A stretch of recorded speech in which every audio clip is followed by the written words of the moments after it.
ഇത്ര വായനാ പ്രബോധനത്തിന് വേണ്ടി കർത്താവിൻ്റെ ദാസനെ ഞാൻ ക്ഷണിക്കുകയാണ്. ഹല്ലേലൂയ.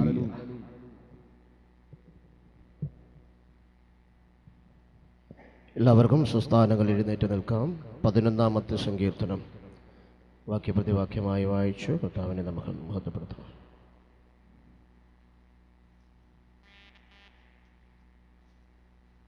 സങ്കീർത്തനം 11.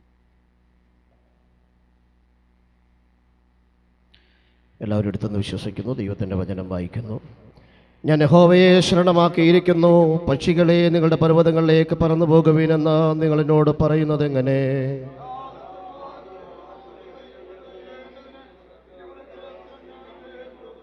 അടിസ്ഥാനം മറിഞ്ഞു പോയാൽ നീതിമാൻ എന്തു ചെയ്യും?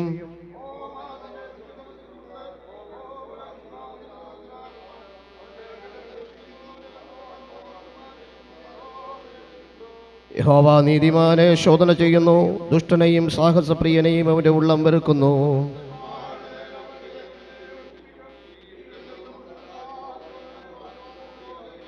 അടുത്ത വാക്യം ചേർന്ന് വായിച്ചാട്ടെ. അവൻ നീതിമാൻ, അവൻ നീതിയെ ഇഷ്ടപ്പെടുന്നു, നേരുള്ളവർ അവൻ്റെ മുഖം കാണും. നമ്മുടെ വിശുദ്ധ കരങ്ങളെ ഉയർത്തി കർത്താവിന് മഹത്വം കൊടുത്ത ഹല്ലേലൂയ. സ്വർഗീയ നല്ല പിതാവേ, നല്ല സമയത്തിനായി സ്തോത്രം. അനുഗ്രഹീതമായ നല്ല ദിവസത്തിൻ്റെ ഈ മധ്യാഹ്നത്തോടെടുക്കുന്ന സമയം അങ്ങയുടെ പാദപീഠത്തിൽ ഞങ്ങൾക്ക് ലഭ്യമായിരിക്കുന്ന 11-ാമത്തെ സങ്കീർത്തന ഭാഗത്ത് ഞങ്ങളെ തന്നെ സമ്പൂർണ്ണമായി സമർപ്പിക്കുന്നു.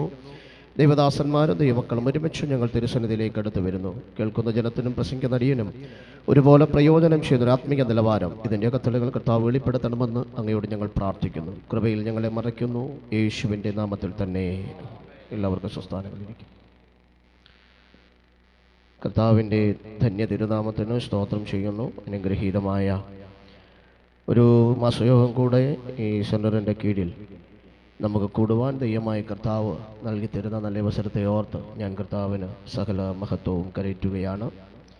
വിശേഷിച്ച് ഈ സെൻറ്ററിന് ഈ ദിവസങ്ങളൊക്കെ, ഈ സഭാവർഷങ്ങളൊക്കെ ശക്തമായി നേതൃത്വം കൊടുത്ത ഏറ്റവും ബഹുമാന്യനായ ദൈവദാസൻ സെൻട്രൽ മിനിസ്റ്റർ TS ജോയ് അവരുകൾ, ഈ സെൻറ്ററിൽ വിവിധ ലോക്കൽ സഭകളിൽ ശുശ്രൂഷിക്കുന്ന ദൈവദാസന്മാരായിട്ടുള്ള കർത്താവിൻ്റെ ദാസന്മാർ ജോജോ, അതുപോലെ കർത്താവിൻ്റെ ദാസൻ പ്രിയ രാജനജാൻ, അതുപോലെ പ്രിയപ്പെട്ട കർത്താവിൻ്റെ ദാസൻ വിനുജാൻ, ഈ വേദിയിൽ ഉപവിഷ്ടരായിട്ടുള്ള കർത്താവിൻ്റെ ദാസന്മാരായിട്ടുള്ള പാസ്റ്റർ PT നിക്സൺ അവരുകൾ, അതുപോലെ പ്രിയ TJ സണ്ണി അവരുകൾ, ദൈവസഭയുടെ ഈ സെൻറ്ററിൻ്റെ സൂപ്രണ്ട് പ്രിയ കുഞ്ഞുമോനിച്ചായൻ, മറ്റ് ഔദ്യോഗിക ഭാരവാഹികൾ, പിതാക്കന്മാർ, മാതാക്കൾ, സഹോദരങ്ങൾ, എല്ലാവർക്കും യേശു കർത്താവിൻ്റെ നാമത്തിൽ വന്ദനം പറയുന്നു.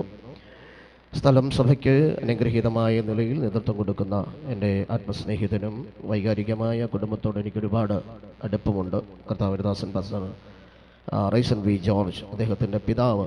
ഞാൻ ഇന്ന് നിത്യത്തിൽ വിശ്രമിക്കുന്ന ഒരുപാട് വൈകാരികമായ ബന്ധങ്ങൾ അദ്ദേഹവുമായിട്ട് എനിക്കുണ്ട്. സ്നേഹബന്ധത്തിലും പ്രിയപ്പെട്ട റൈസനോടും ആ ഒരു വികാരത്തോടു കൂടി തന്നെ ഇടപെടാനും സഹകരിപ്പാനുമൊക്കെ ഈ കാലഘട്ടത്തിൽ സഹായിക്കുന്നത് ഓർത്തും കർത്താവിനെ സ്തുതിക്കുന്നു. ക്രിസ്തുവിൽ കർത്താവിൻ്റെ ദാസനും പ്രത്യേകിച്ച് വന്ദനം ഈ തരുണത്തിൽ അറിയിക്കുകയാണ്. പള്ളം സഭയുടെ സെക്രട്ടറി ഇവാഞ്ചലിസ്റ്റും കൂടിയായിട്ടുള്ള രായിച്ചായനും പ്രിയ വൈതലും കടന്നു വന്നിട്ടുണ്ട്. പ്രിയപ്പെട്ടവരെ ഓർക്കുന്നു. കർത്താവിൻ്റെ നാമത്തിൽ പ്രത്യേക വന്ദനം ഈ തരുണത്തിൽ അറിയിക്കുകയാണ്.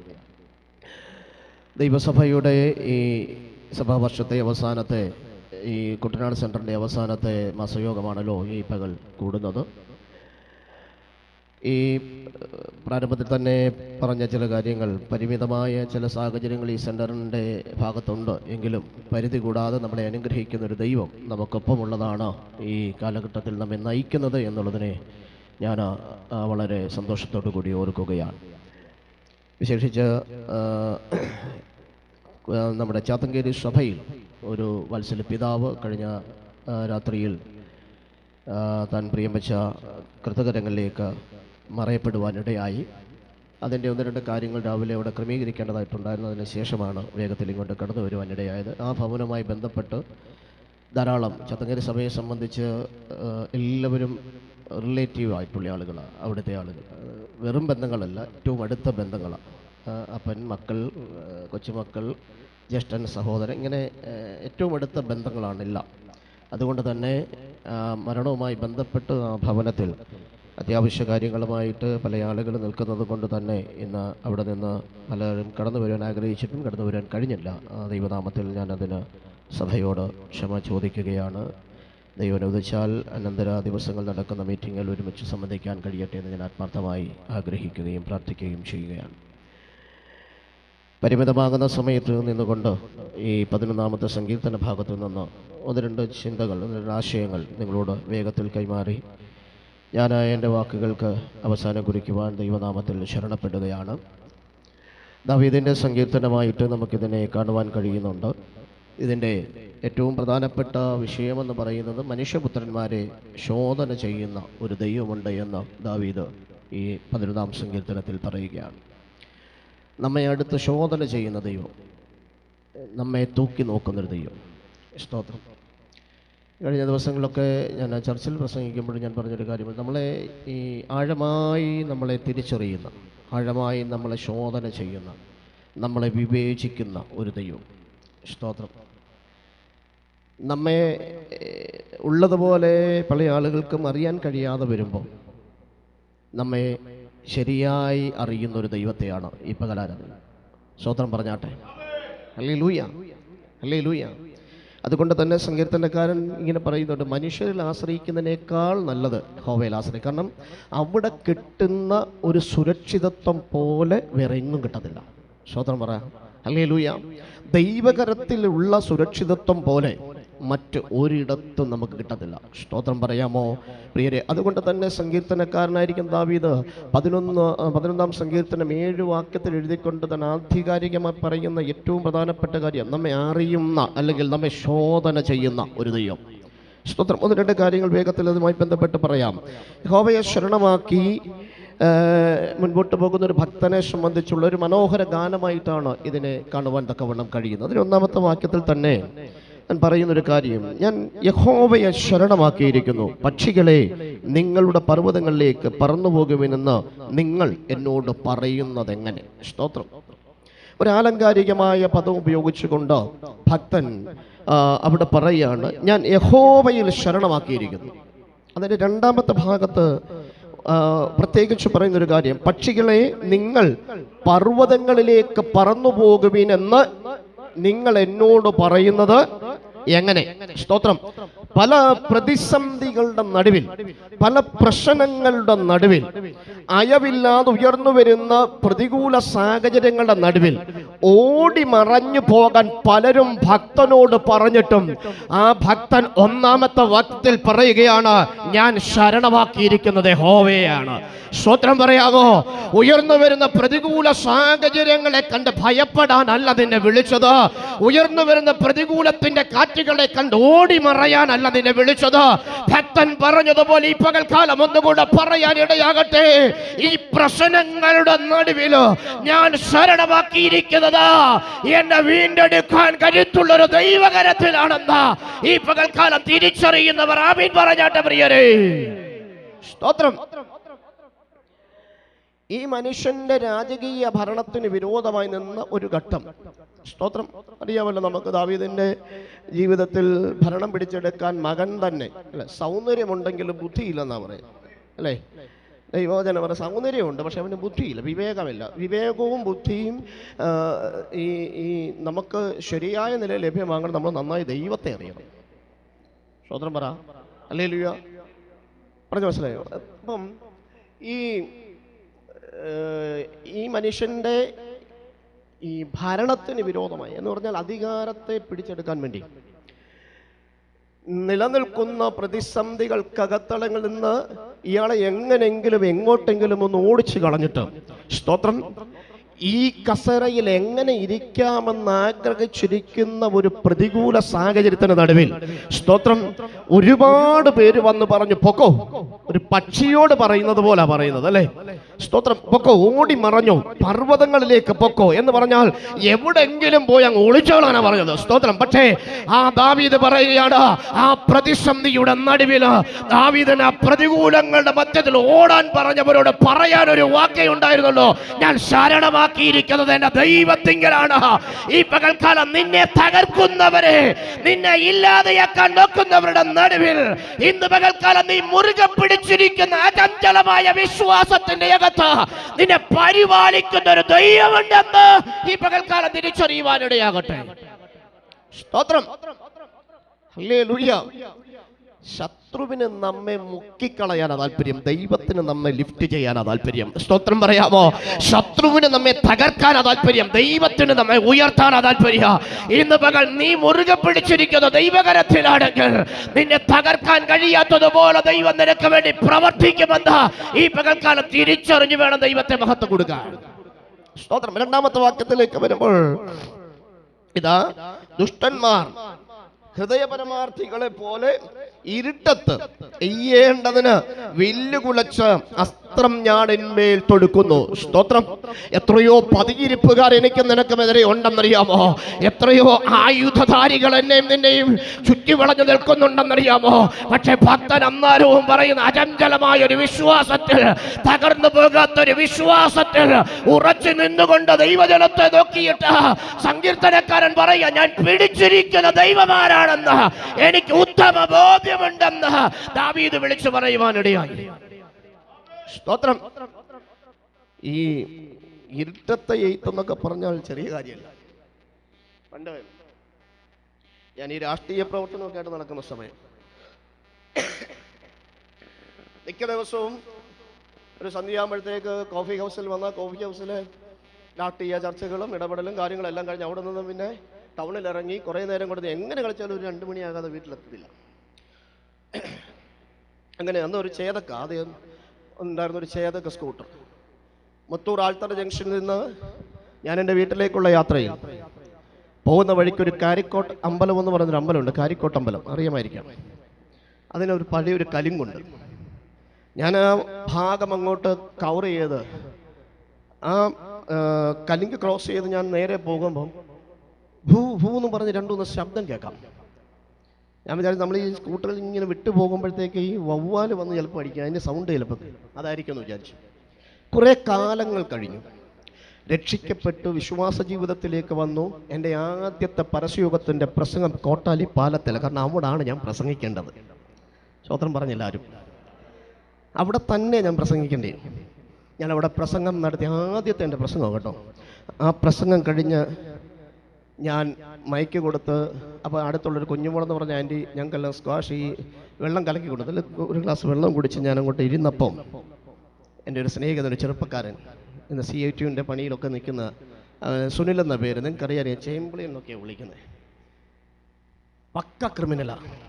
ഓടി വന്ന് എന്നെ കെട്ടിപ്പിടിച്ചിട്ട് എന്നോട് പറഞ്ഞത്, ഡാ നിന്നെ ചില വർഷങ്ങൾക്ക് മുമ്പ് ഈ കലിങ്ങിൻ്റെ അടിയിൽ റെയിൽവേ ബില്ലിങ്ങിൽ നിന്ന് വള്ളിക്കൊട്ടയ്ക്കകത്ത് മെറ്റിൽ പെറുക്കിക്കൊണ്ട് വന്നിട്ട് പാർട്ടിയുടെ അധികാരികൾ പറഞ്ഞതിൻ്റെ പേരിൽ എറിഞ്ഞ് താഴെയിടാൻ നോക്കിയാന്ന് പറഞ്ഞു.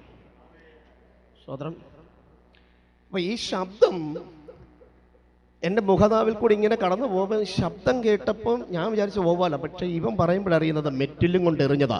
പക്ഷേ തൊടാൻ എൻ്റെ ദൈവം അനുവദിച്ചില്ല. സ്തോത്രം പറയാമോ പ്രിയരെ? കാരണം അന്ന് മെറ്റിലിൻ്റെ ഏറ് കൊണ്ട് തീർന്ന ഞാൻ ഇന്ന് ഇവിടെ ഈ തലവടി സഭയിൽ ഇങ്ങനെ നിൽക്കുകയില്ല. കാരണം ദൈവത്തിന് ഓരോരുത്തരെ കുറിച്ച് ദൈവിക പ്ലാനുണ്ട്. ആ പ്ലാനെ അട്ടിമറിക്കാൻ ഉലകത്തിലൊരു സംവിധാനങ്ങൾക്കും ഇന്നും കഴിഞ്ഞിട്ടില്ലെന്ന് ആർജവത്വത്തോടെ പറയാൻ കരുത്ത് പ്രാപിച്ച ദൈവജന, അതരം തുറന്ന് ദൈവത്തിനൊരു മഹത്വം കൊടുക്കാമോ?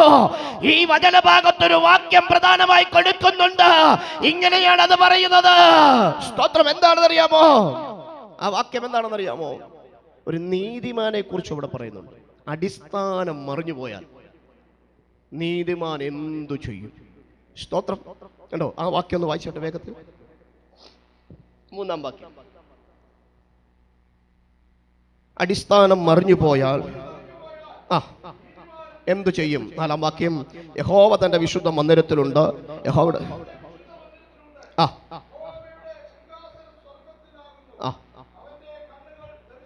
ആ മനുഷ്യപുത്രന്മാരെ ശോധന ചെയ്യുന്നു. സ്തോത്രം. നീതിമാന്റെ വാക്യം പറഞ്ഞു, അനർത്ഥങ്ങൾ അസംഖ്യം. എന്നാൽ ആരെങ്കിലുമൊക്കെ വിടുവിക്കുമെന്നല്ല ദൈവവചനം എഴുതിയിരിക്കുന്നത്. സ്തോത്രം. ആരെങ്കിലുമൊക്കെ ഓടി വന്ന് ആ സമയത്ത് എന്തെങ്കിലും ചെയ്യുമെന്നല്ല വചനം പറഞ്ഞത്. വചനം പറഞ്ഞത് നീതിമാന്റെ അനർത്ഥം അസംഖ്യമാണെങ്കിലും അവ എല്ലാത്തിൽ നിന്ന് യഹോവ അവനെ വിടുവിക്കും. എത്ര പേർ ആമീൻ പറയും പ്രിയരേ? ഒന്നിലധികം പ്രശ്നങ്ങൾ നിനക്കെതിരെ ഉയർന്നു വന്നാലോ, എണ്ണമില്ലാത്ത പ്രതികൂലങ്ങൾ നിനക്കെതിരെ വന്നാലോ, ഈ പകൽ നിന്നെ ഉദ്ധരിക്കുന്ന ഒരു ദൈവം നിനക്കൊപ്പം ഉണ്ടെങ്കിൽ ഇന്ന് പകൽ നീ ഭാരപ്പെടേണ്ട വരത്തില്ലെന്ന് ദൈവാത്മാവ് ഈ പകൽക്കാലം ഓർമ്മപ്പെടുത്തുകയാണ്. സ്തോത്രം പറ പ്രിയരേ. ഹല്ലേലൂയ. ഒന്നോ രണ്ടോ പ്രശ്നത്തെ ഞാൻ നിന്നെ സഹായിക്കാന്നല്ല ദൈവം പറഞ്ഞത്.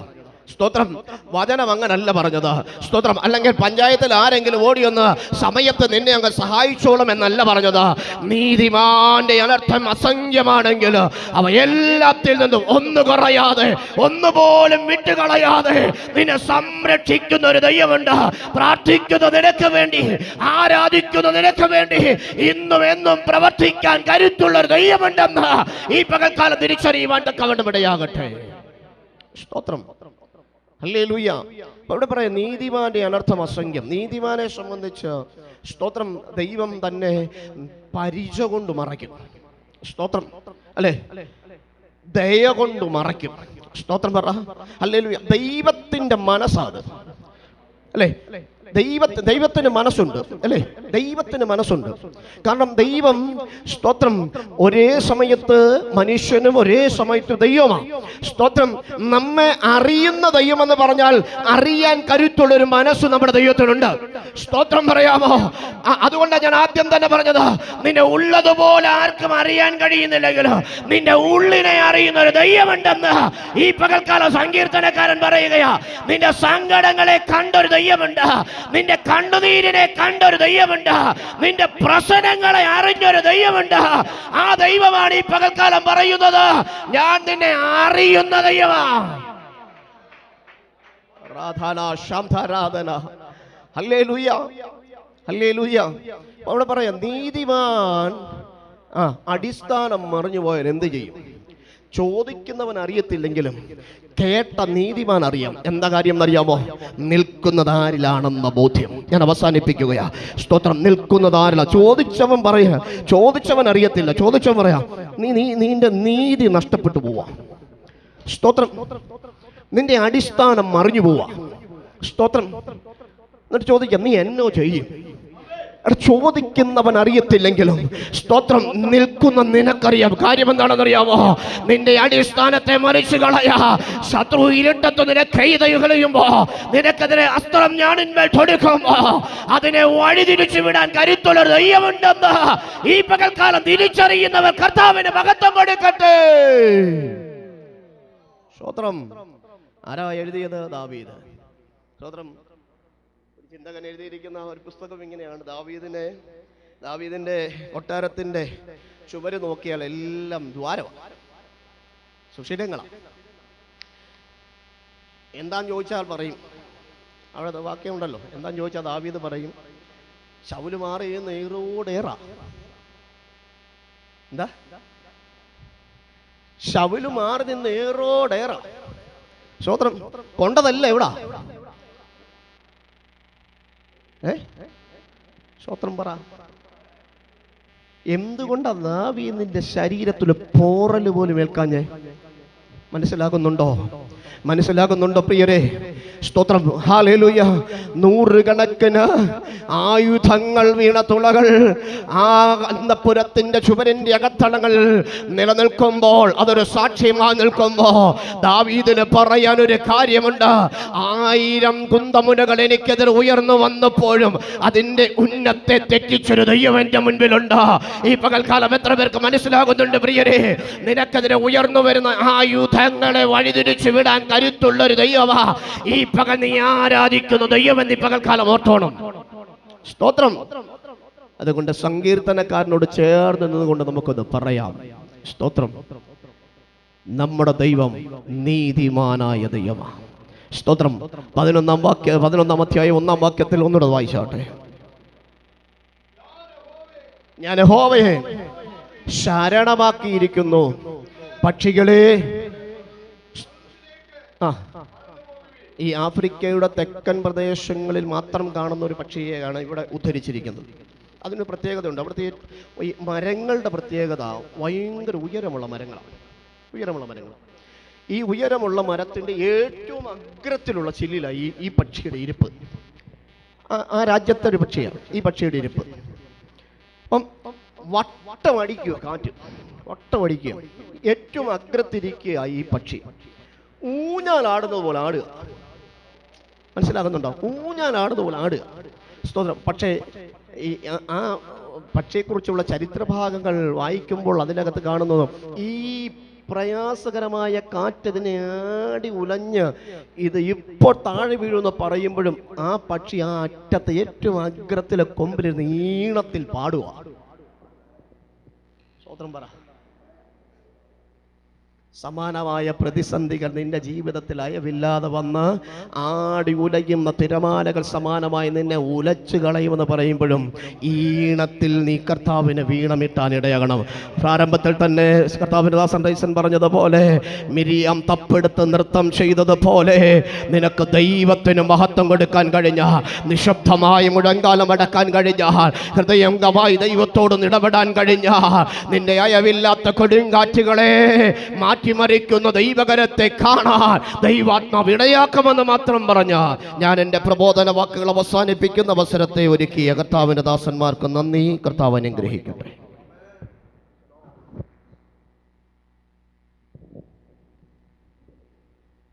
ഹല്ലേലൂയ.